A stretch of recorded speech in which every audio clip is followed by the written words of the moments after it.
Hello दोस्तों, हमारे YouTube channel में आप सभी का स्वागत है।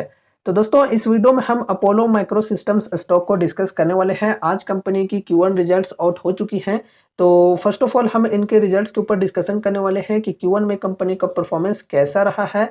एंड उसके बाद यहाँ पर हम अपॉर्चुनिटीज़ को लेकर भी डिस्कशन करने वाले हैं कि लॉन्ग टर्म इन्वेस्टमेंट के पॉइंट ऑफ व्यू से फ्रेश बाइंग के लिए फिलहाल कैसी अपॉर्चुनिटीज़ अवेलेबल हैं। तो चलो शुरू करते हैं वीडियो को रिजल्ट्स के साथ में। देखो यहाँ पर फर्स्ट ऑफ ऑल सेल्स की बात करें तो सेल्स के अंदर बहुत ही बढ़िया ग्रोथ हमें देखने को मिल रही है। 58% से बढ़ी है कंपनी की sales year on year basis पे। अमाउंट वाइज बात करें तो 91.2 करोड़ की सेल्स की है कंपनी ने टोटल इस बार। अगर हम पिछले साल के Q1 की बात करें तो 57.7 करोड़ की सेल्स की थी कंपनी ने। तो देखा जाए तो ईयर ऑन ईयर बेसिस पे बढ़िया ग्रोथ हुई है। क्वार्टर ऑन क्वार्टर बेसिस पे डिक्लाइन देखने को मिल रही है, क्योंकि पिछले क्वार्टर में कंपनी की टोटल सेल्स हुई थी 135 करोड़ की, जो कि घटकर 91.2 करोड़ पर पहुंच चुकी है।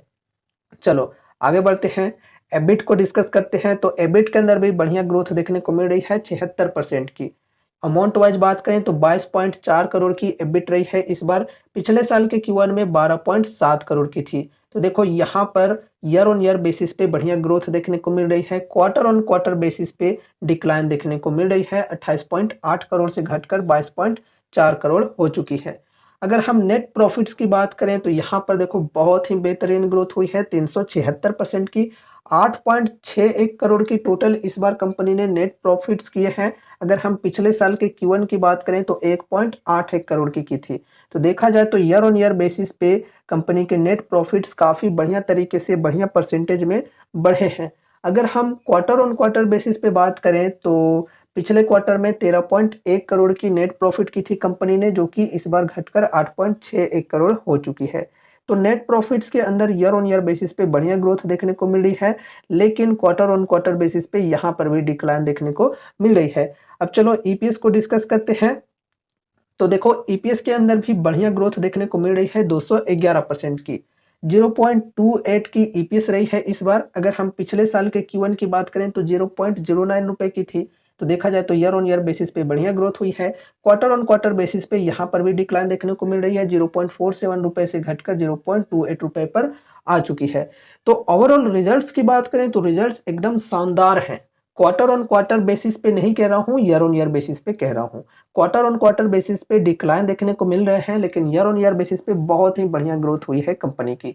अब देखो as a long term investors हमारे लिए क्वार्टर ऑन क्वार्टर से ज़्यादा मायने रखती है ईयर ऑन ईयर की data. And year on year में देखें तो बहुत ही बढ़िया ग्रोथ हुई है कंपनी की। चलो बढ़िया है। अब चलो टेक्निकल्स के अंदर आते हैं। अब दोस्तों देखो, आज मार्केट आवर में ही कंपनी के रिजल्ट्स आउट हुए थे।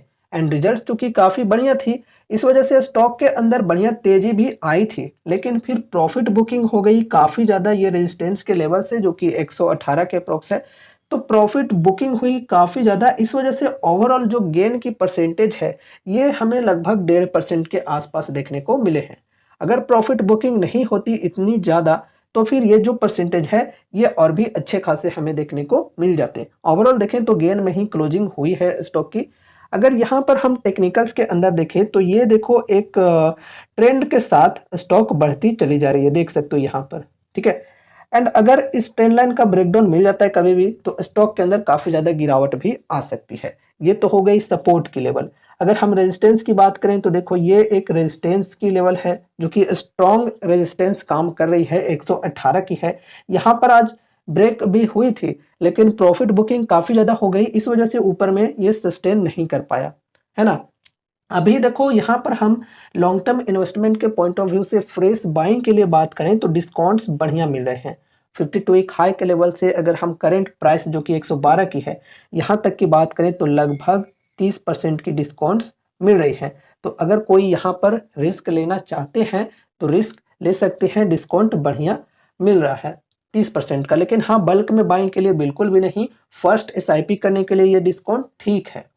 जिनको फ्रेश बाइंग करनी है वो यहाँ पर कर सकते हैं। बाकी आगे और भी ज़्यादा गिरावटें आती हैं तो फिर अपनी एसआईपी को कंटिन्यू करके चल सकते हैं, एक्यूमुलेट करके चल सकते हैं। अब ऐसा ना हो कि एक्यूमुलेट करने के चक्कर में अपने पोर्टफोलियो का एक बहुत ही बड़ा वेटेज सिर्फ इस एक स्टॉक के अंदर डाल दिया, ऐसे में रिस्क काफ़ी ज़्यादा बढ़ सकता है। इस वजह से यहाँ पर लिमिटेड अमाउंट के साथ ही चलना चाहिए, क्योंकि काफ़ी छोटी कंपनी है, तो very high risky, very high rewarding type की कंपनी है, ये भी ध्यान में रखना है। तो इतने हाई रिस्की कंपनीज के अंदर कम ही वेटेज देकर चलना चाहिए, अगर हम सेफली चलना चाहते हैं तो, अगर हम अपने रिस्क को मैनेज करके चलना चाहते हैं तो। बाकी देखो गाइज, एक बहुत ही इंपॉर्टेंट बात कि यहाँ पर आप सभी को मैं कोई भी रिकमेंडेशंस या एडवाइस नहीं दे रहा हूँ। जो भी चीज़ें डिस्कस कर रहे हैं वो सिर्फ और सिर्फ एजुकेशनल पर्पज से कर रहे हैं। तो इस वीडियो को देखने के बाद अगर आपको इस स्टॉक से रिलेटेड कुछ भी इंटरेस्ट लगता है, तो फिर आगे आपको अपनी खुद की भी स्टडी, खुद की भी एनालिसिस करनी है, एंड उसके बाद ही कोई इन्वेस्टमेंट से रिलेटेड डिसीजंस वगैरह लेने हैं, ठीक है। ये चीज़ ध्यान में रखना। अब देखो यहाँ पर डिस्काउंट्स तो बढ़िया मिल रहे हैं, चलो थोड़ा वैल्यूएशन को भी डिस्कस कर लेते हैं। तो वैल्यूएशन यहाँ पर कैसी है, देखो स्टॉक की जो पी है ये 89.7 की हो रखी है, इंडस्ट्री पी 73.4 की है। तो देखा जाए तो पी रेशियो के अकॉर्डिंग थोड़ी सी वैल्यूएशन हाई देखने को मिल रही है, लेकिन पेग रेशियो की बात किया जाए तो यहाँ पर देख सकते हो काफी ज्यादा है, 41.3 का है पेग रेशियो। मतलब स्टॉक अभी भी काफी ज्यादा एक्सपेंसिव है, इस प्रकार से हम समझ सकते हैं, ठीक है। जबकि 30% करेक्ट हो चुकी है ऑलरेडी अपने हाई के लेवल से, ठीक है। तो यहाँ पर अगर हम कंपनी के मार्केट कैप की बात करें तो 3452 करोड़ की मार्केट कैप है, बहुत ही छोटी कंपनी है। इसलिए कह रहा हूँ कि छोटी छोटी कंपनीज में रिस्क काफ़ी ज़्यादा होते हैं, इसलिए यहाँ पर हम लिमिटेड वेटेज देकर चलते हैं, ठीक है। चल जाए तो बढ़िया है, बढ़िया रिटर्न्स बन जाएंगे, नहीं चले तो भी कोई दिक्कत वाली बात नहीं है, कम ही अमाउंट्स जा सकते हैं। तो इस प्रकार से यहाँ पर सोच समझ कर रिस्क लेना चाहिए। तो ये रही हमारी आज की video Apollo micro systems stock से रिलेटेड। उम्मीद है कि इस वीडियो के माध्यम से आपको कुछ यूजफुल इन्फॉर्मेशन मिले होंगे। तो वीडियो को लाइक करके चैनल को सब्सक्राइब कर देना, और मिलते हैं अगले नए वीडियोज के साथ। तब तक के लिए बाय बाय।